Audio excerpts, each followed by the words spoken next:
Welcome to Reread, where I'm rereading through all of this in chronological order.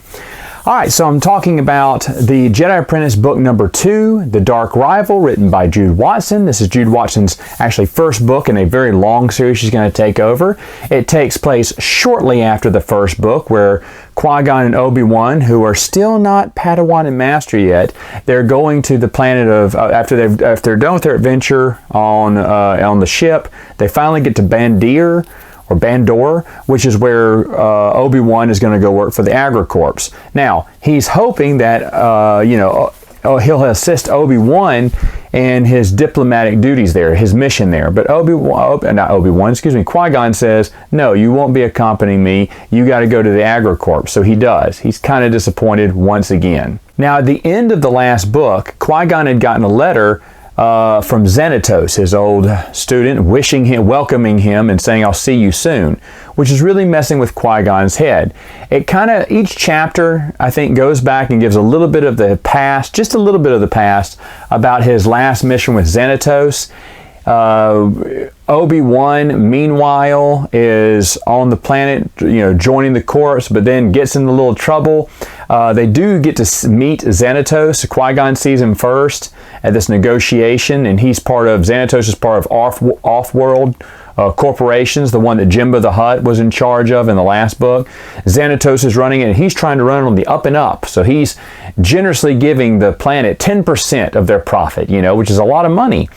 And he's acting like he's so kind to Qui-Gon. It's so good to see you. And Qui-Gon doesn't feel any deception from him, but he knows something's up, right? Because he doesn't trust Xanatos at all. And he shouldn't, because Xanatos has a plan going on. It's a plan of revenge.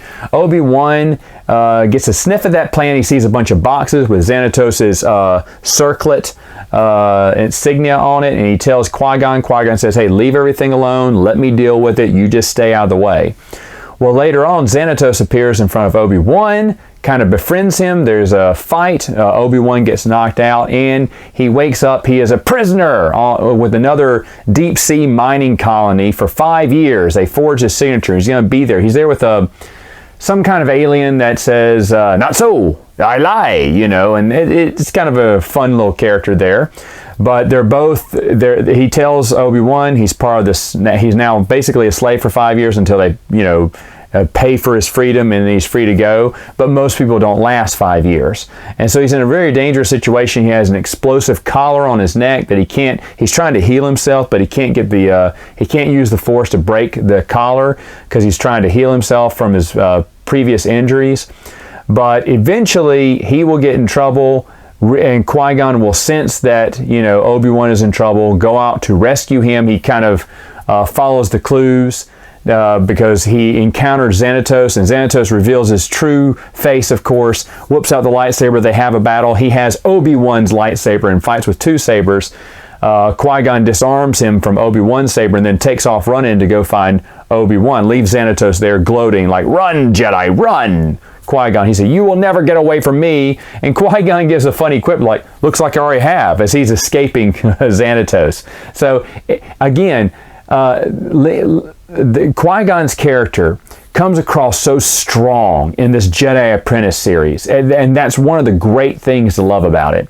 Anyway, Obi-Wan's about to walk the plank and die in the ocean, but Qui-Gon comes to his aid on a speeder bike or some kind of little speeder, and they take off. Of course, they have to fight off the mercenaries but they escape, go after Xanatos, hunt him down in the mines.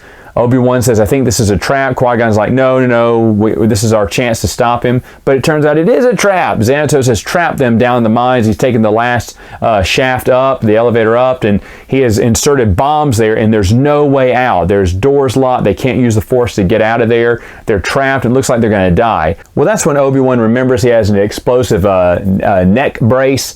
And he says, hey, you know what? I'll just sacrifice myself. They've been holding it. I can't remember.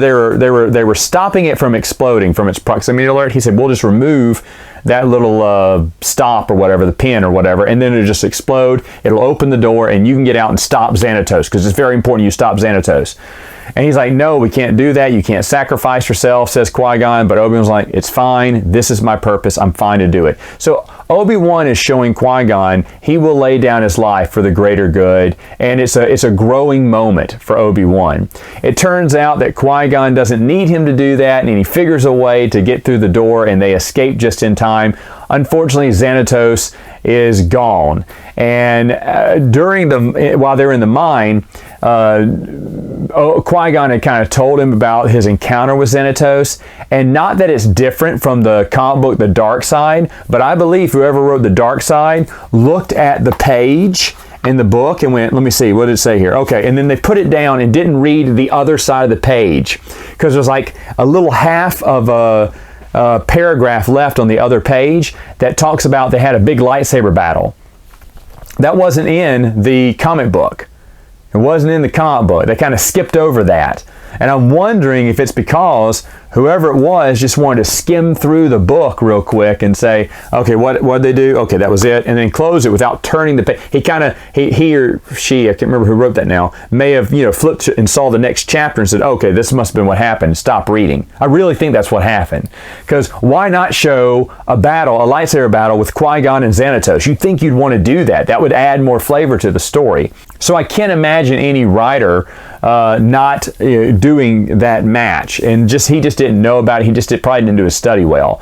It doesn't mean it's a contradiction, because in the comic book it just moves forward and says, oh, he's gone to us now. He's not part of the Jedi anymore. It doesn't mention the lightsaber match. But again, you don't need it. It's not, like I said, again, not a contradiction. But while they're in the mine, Qui-Gon refers to him as a Padawan. Obi-Wan catches that toward the end and says, hey, you called me Padawan. That's the second time you called me Padawan. And Qui-Gon's like, yeah, I guess destiny has us together. And they kind of have their master Padawan connection where they see the same, they see greatness in this relationship. It's going to be good. They kind of smile over it. It's a nice beginning. And I may have said this the first time I reviewed it, but I really, really, really love this. I was concerned without Dave Wolverton. At this point, I didn't know who Jude Watson was.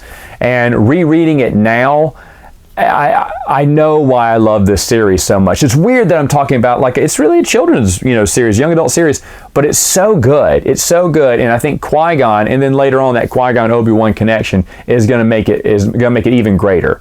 Xanatos escaped, so to be continued. He's the big story arc at the end, of course. And that's it for book 2. But what does book 3 look like? Well, I'll talk about it next time.